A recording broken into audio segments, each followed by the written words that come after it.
Na escuridão da noite, segredos sombrios ganham voz. Escute com atenção. E não se esqueça, as sombras também observam. As ladeiras de Vila Rica eram serpentes de pedra e pó dourado. No alto, igrejas barrocas brilhavam com talhas de ouro arrancado do sangue alheio. Dom Lourenço de Vasconcelos, fidalgo português, reinava entre essas ruas. Sua casa exibia móveis importados, mas no quintal, as senzalas lembravam a raiz de sua fortuna. Entre os cativos estava Ayanda, jovem de olhos de brasa e voz que guardava a memória dos ancestrais africanos.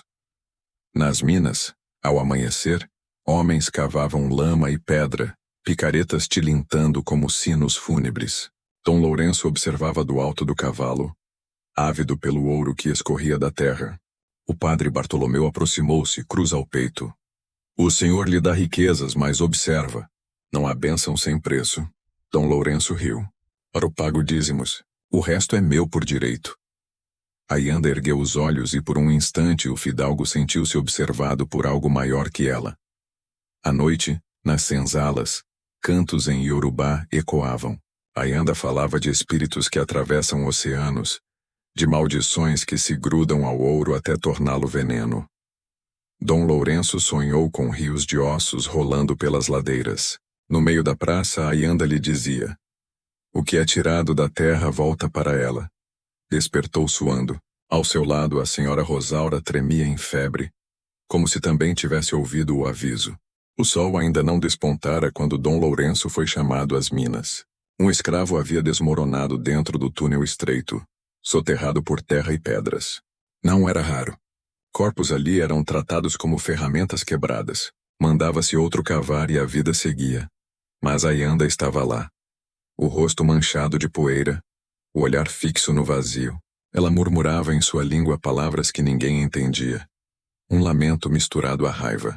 Quando retiraram o corpo sem vida, Ayanda fechou os olhos do morto e desenhou com os dedos um sinal no ar.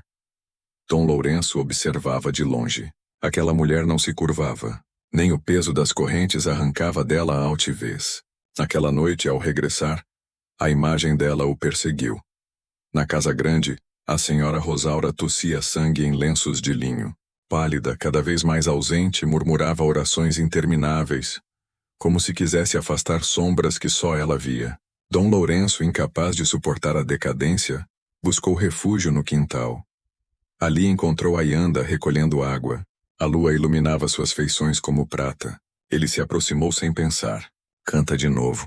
Pediu quase como ordem, mas sua voz tremia. Ayanda ergueu o balde com calma. O senhor não entenderia. Quero ouvir. Insistiu.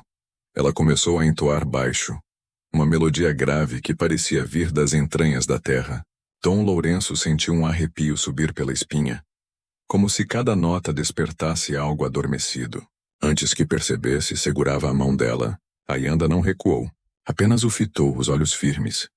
Naquela troca silenciosa, um pacto se formava. Proibido, impossível, perigoso.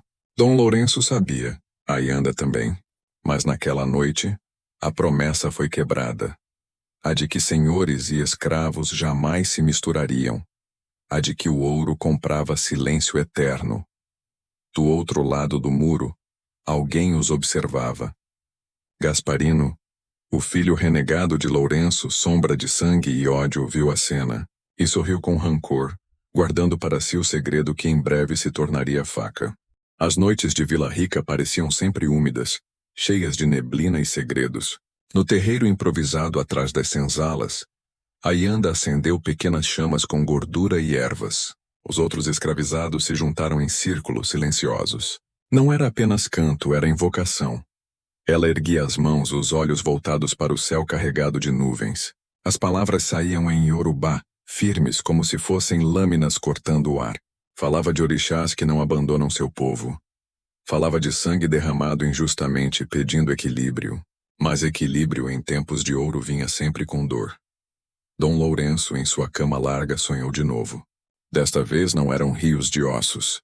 Eram as próprias igrejas de Vila Rica derretendo, as paredes escorrendo ouro líquido, e do ouro surgiam rostos, bocas que gritavam como em agonia.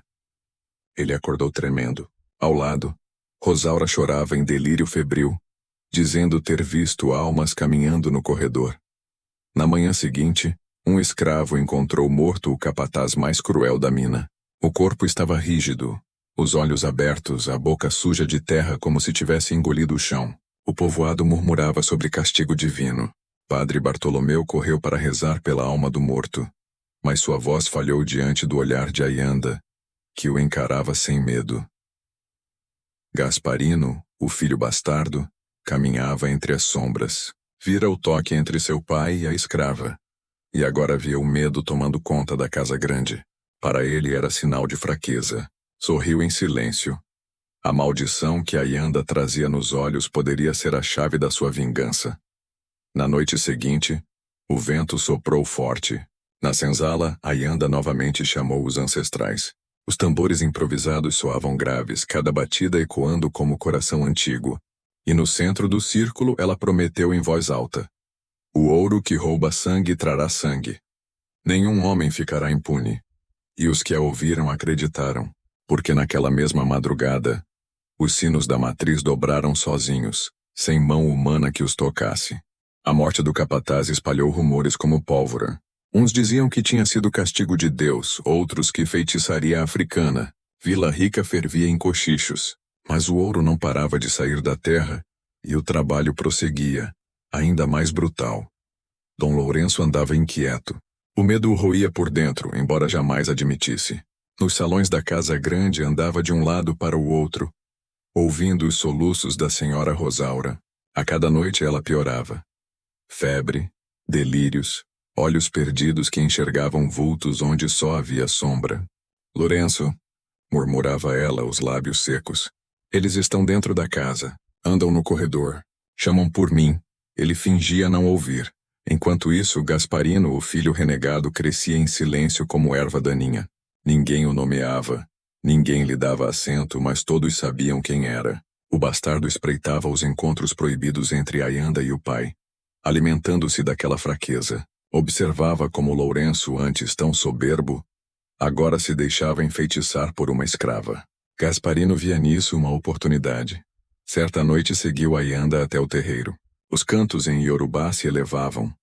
Tambores improvisados pulsavam como coração de fera.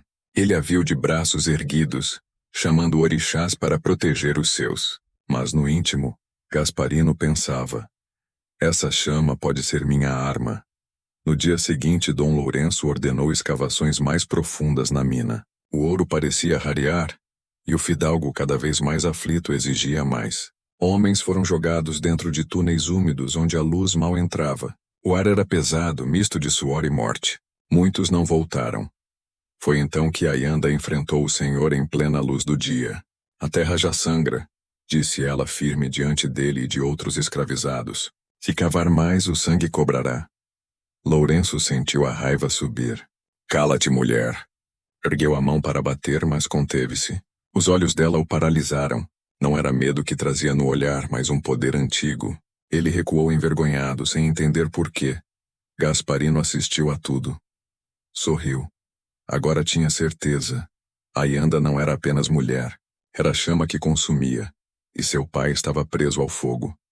Naquela noite, Vila Rica foi tomada por um barulho estranho. Não eram sinos, não eram cantos de igreja. Vinham das minas.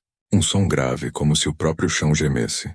Alguns disseram que ouviram vozes debaixo da terra, lamentos sufocados. Os escravos acreditaram ser os ancestrais respondendo aos cantos de Ayanda. No amanhecer, a notícia correu. Mais 3 homens soterrados. O ouro encontrado ao lado deles tinha a cor escura, quase vermelha, como se estivesse manchado de sangue. Padre Bartolomeu tentou pregar na missa que aquilo era castigo divino pela soberba dos homens. Mas no fundo ele mesmo tremia.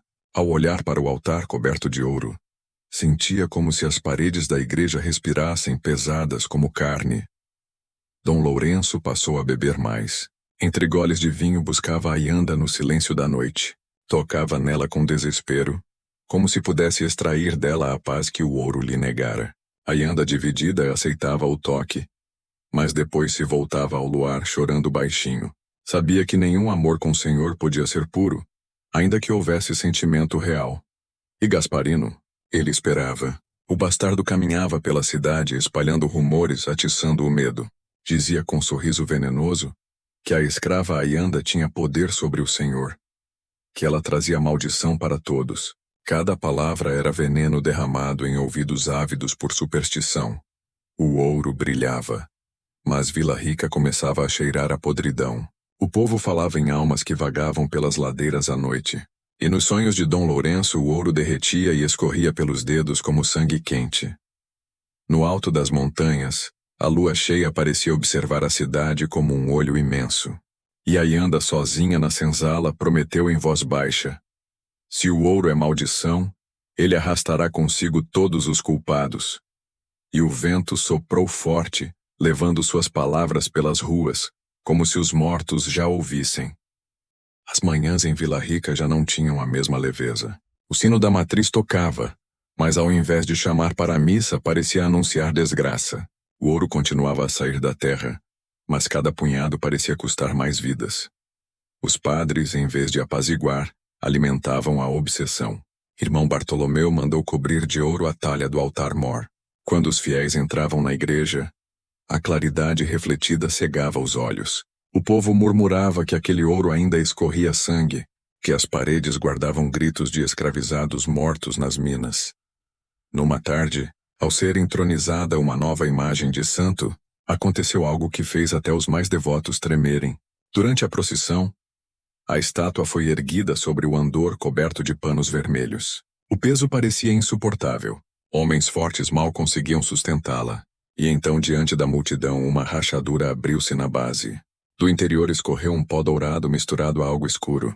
Muitos juraram que era ouro manchado de sangue. O padre tentou acalmar, mas o burburinho cresceu como incêndio em capim seco.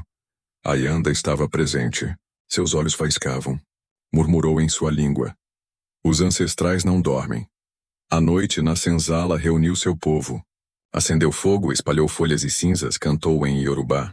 Invocou os espíritos para proteger os vivos e cobrar dos senhores o preço do sangue. O círculo de escravizados balançava em transe. Alguns choravam, outros riam alto, tomados pelo axé que vibrava. Do lado de fora, escondido na sombra, Gasparino assistia. O filho bastardo via o poder de Ayanda crescer e já planejava usá-lo a seu favor. Enquanto isso, na casa grande, Dona Rosaura definhava. Cada vez mais pálida, dizia ouvir passos nos corredores. Correntes arrastadas. Vozes que chamavam seu nome. Uma noite gritou tão alto que a casa inteira despertou. Eles estão aqui! Chorava. Vem buscar o ouro e me arrastar com eles. Dom Lourenço mandou chamar o padre. Bartolomeu veio, cruz em punho, aspergiu água benta. Mas ao entrar no quarto sentiu o ar pesado, sufocante. O olhar de Rosaura parecia vazio, como se já estivesse a meio caminho da morte. E então, durante a reza, uma coisa aconteceu. As velas tremeluziram. O quarto se encheu de cheiro de enxofre. No espelho, atrás de Rosaura, surgiu a sombra de um homem sem rosto. O padre interrompeu as palavras e deixou o terço cair. Dom Lourenço agarrou-o pelos ombros. Continue, homem de Deus. Mas Bartolomeu não conseguiu. Saiu correndo, jurando nunca mais pisar naquela casa à noite. Na manhã seguinte, espalhou-se pela cidade que a família Vasconcelos estava amaldiçoada. Alguns apontavam para Ayanda. Outros diziam que era castigo pelo excesso de ouro nas igrejas. O fato é que, nas semanas seguintes, Vila Rica mudou de rosto.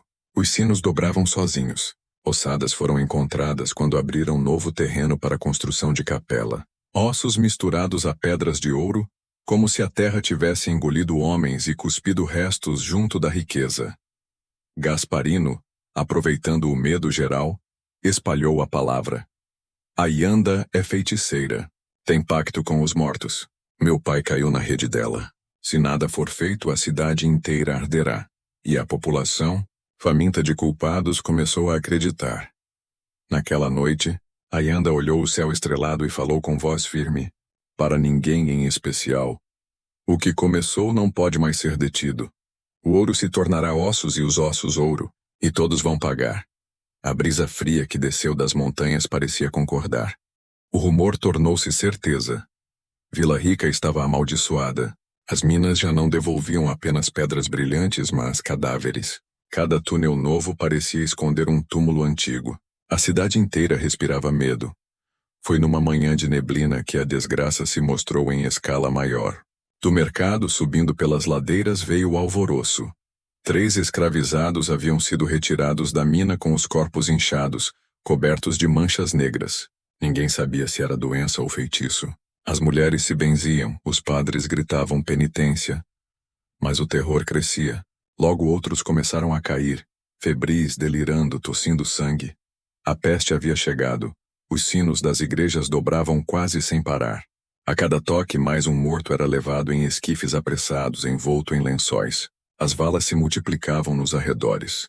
Mas o que mais assustava era a noite. Muitos juravam ver os mortos levantarem das covas rasas, caminhando trôpegos pelas ruas, chorando como crianças.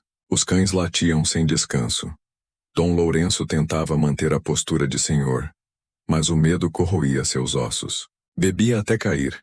Agarrava-se à Ayanda em desespero. Procurava nela não apenas o corpo, mas um abrigo. A Ayanda dividida o aceitava e o desprezava ao mesmo tempo. Sabia que ele era culpado, mas via em seus olhos o homem frágil, quebrado pela própria ganância. Enquanto isso, Dona Rosaura definhava como vela em fim de chama. Já não saía da cama. Murmurava constantemente que via os mortos à beira da cama, sussurrando seu nome. Certa madrugada gritou tão alto que até as senzalas ouviram. Quando Lourenço correu ao quarto, encontrou a esposa deitada, olhos arregalados, pele cinzenta, morta, e no lençol, ao lado do corpo, manchas douradas como pó de ouro espalhado. O funeral foi rápido. Poucos compareceram. A cidade temia se aproximar da família Vasconcelos. O padre Bartolomeu rezou de longe, evitando entrar na casa. No enterro, o caixão parecia mais pesado do que deveria, como se escondesse mais do que um corpo. Alguns juraram ouvir barulhos lá dentro quando baixaram a tampa. Gasparino aproveitou o momento. Com palavras afiadas espalhava o veneno. Vejam, até a senhora morreu. Isso é obra da feiticeira. Enquanto Ayanda viver, nenhum de nós terá paz. O povo começava a ouvir. A cada sino dobrado, a cada corpo enterrado, o medo apontava para Ayanda. Naquela mesma semana, as igrejas ficaram superlotadas de fiéis, rezando dia e noite.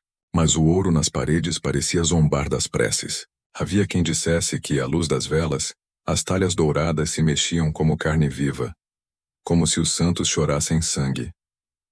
Numa madrugada, Ayanda reuniu os seus. O terreiro iluminado por tochas ecoava com tambores improvisados. Ela ergueu as mãos e falou alto. Eles chamam por justiça. O ouro bebeu sangue demais. Os mortos voltam porque não descansam. E naquele instante o vento soprou violento. As tochas se apagaram. Do escuro, muitos disseram ter visto vultos se moverem entre eles. Sombras com olhos ardentes. Uns caíram de joelhos, outros correram.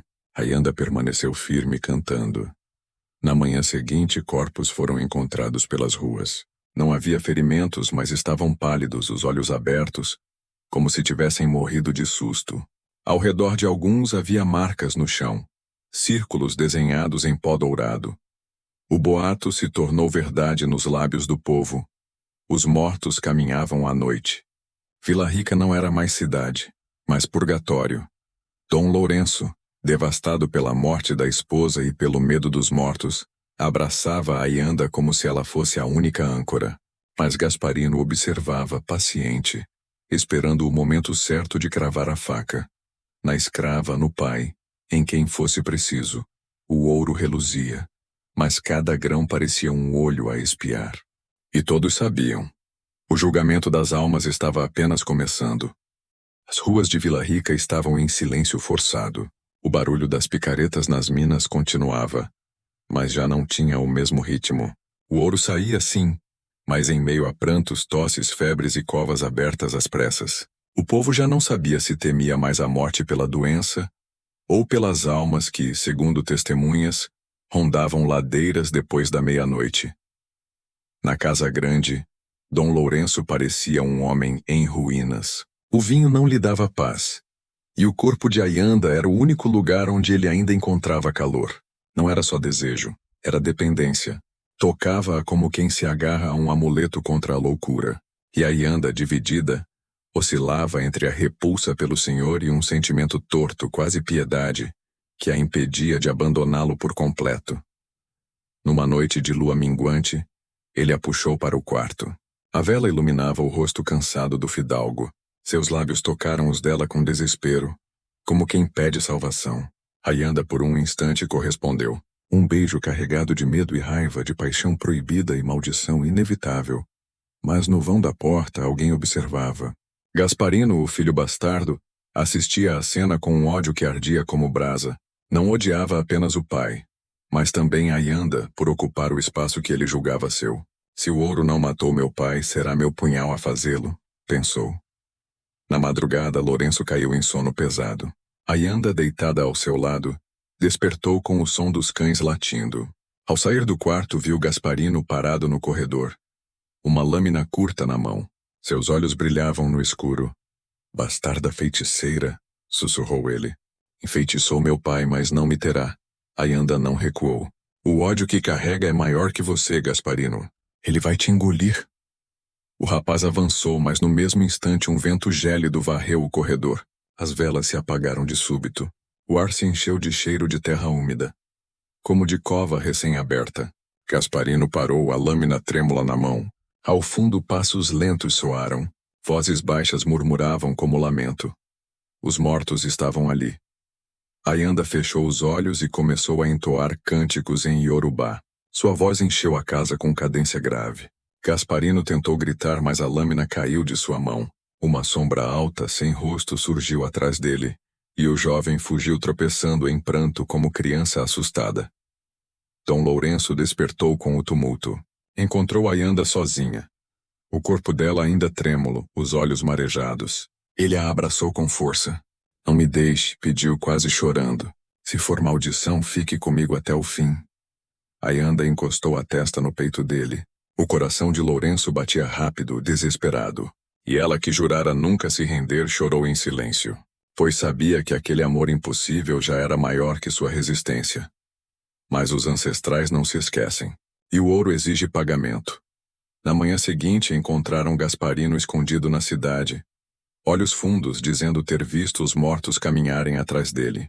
Jurava que o seguiam, que tocavam seus ombros à noite, que sussurravam em seus ouvidos. Ninguém acreditou por completo, mas todos sentiram medo. Vila Rica se dividia entre fé e pânico. Os padres pregavam penitência, mas nas senzalas a Yanda se tornava guia. Os cativos viam nela a força dos orixás, a esperança de justiça.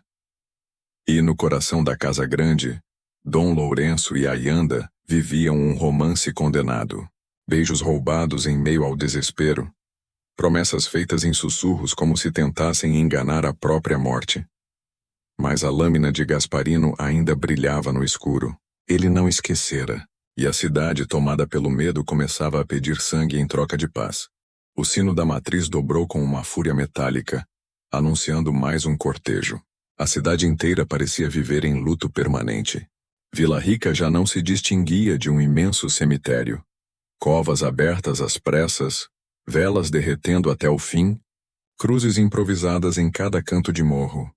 E o ouro, esse maldito ouro, continuava a ser arrancado das entranhas da terra, como se fosse alimento de um deus cruel. Quanto mais sangue escorria, mais brilhante pareciam os grãos, como se zombassem da miséria dos vivos. Na Casa Grande, a Yanda sentia o peso da noite. Seus cânticos aos ancestrais já não eram apenas preces, mas súplicas. Ela sabia. Havia passado do tempo da advertência. Agora, a maldição estava em marcha e nada poderia contê-la. Dom Lourenço, por sua vez, tornara-se sombra do fidalgo que fora. Bebia para não ouvir as vozes, para não ver os vultos que caminhavam ao redor da cama. Dormia pouco. E quando dormia, sonhava com cadáveres dourados, olhos vazios e bocas cheias de pó brilhante. Ainda assim, agarrava-se à Yanda como quem segura uma tábua em mar revolto. Mas a cidade não perdoava. Gasparino espalhara sua semente de veneno. Dizia que a Yanda era bruxa, que todos os mortos eram obra dela, que Lourenço havia sido enfeitiçado e já não governava a própria casa. O povo faminto de um culpado acreditava. O padre Bartolomeu, pressionado pelos fiéis, convocou uma reunião na igreja. Velas acesas iluminavam o altar, onde a prata já parecia suada de medo. Filhos, disse o padre, não podemos mais tolerar a presença do demônio entre nós. A peste, os mortos que andam, tudo isso tem raiz na feitiçaria. É hora de purificar Vila Rica. Um coro de vozes concordou, e o nome de Ayanda foi cuspido entre preces e pragas. Naquela mesma noite, a multidão marchou até a casa grande com tochas. O ouro refletia nas paredes como se estivesse vivo. Gritos pediam sangue. Lourenço saiu à varanda cambaleando, espada na mão. Covardes, rugiu. Esta mulher não é sua praga, é minha salvação. Mas ninguém o ouviu. Gasparino estava entre eles, a lâmina em punho, liderando como profeta da vingança. Entregue-a, pai, ou perecerá com ela. Ayanda apareceu atrás de Lourenço serena. Não fugia, não suplicava. Apenas ergueu as mãos e começou a cantar em língua ancestral. As tochas vacilaram. O vento soprou como voz profunda. O chão tremeu. Do alto das montanhas ecoou o som de tambores invisíveis. As sombras ganharam forma. Figuras altas, de olhos em brasa, caminhando entre os homens. A multidão hesitou, mas Gasparino avançou. A lâmina encontrou o peito de Lourenço. O fidalgo arquejou surpreso, olhando o próprio filho. O sangue escorreu, manchando a camisa. E Lourenço caiu nos braços de Ayanda. Me perdoa, murmurou com o último fôlego. Se existir descanso? Me encontra... Ayanda gritou, mas não de dor apenas. Era um grito que misturava amor e ira, ecoando como trovão. As sombras ao redor atenderam. O povo fugiu em pânico. Tochas caíram. E logo a casa grande estava em chamas. Gasparino tentou escapar, mas uma sombra o alcançou. Seu grito cortou a noite e cessou de repente. Quando a manhã chegou, Vila Rica encontrou apenas cinzas onde fora a casa dos Vasconcelos. Entre os escombros nenhum corpo foi achado. Nem de Lourenço, nem de Ayanda, nem de Gasparino. Mas nos arredores, pedaços de ouro fundido estavam espalhados pelo chão, misturados a ossos chamuscados. Diziam os escravizados que Ayanda fora levada pelos ancestrais de volta ao reino dos mortos, para guiar as almas injustiçadas. Alguns juravam ouvi-la ainda, cantando à beira do rio, quando a lua se deitava sobre as montanhas. Vila Rica continuou a extrair ouro, mas nunca mais recuperou a mesma riqueza. Cada pepita parecia vir junto de um sussurro, de um frio na espinha. O povo dizia que a cidade estava condenada, e que nas noites mais silenciosas, os sinos dobravam sozinhos. O ciclo do ouro seguiu, mas sobre Minas pairava o peso de uma promessa. Todo o grão arrancado do ventre da terra seria pago em sangue. E assim, entre romance e maldição, Vila Rica aprendeu que nem todo ouro é bênção. Alguns brilham como olhos de mortos, esperando apenas a próxima vítima.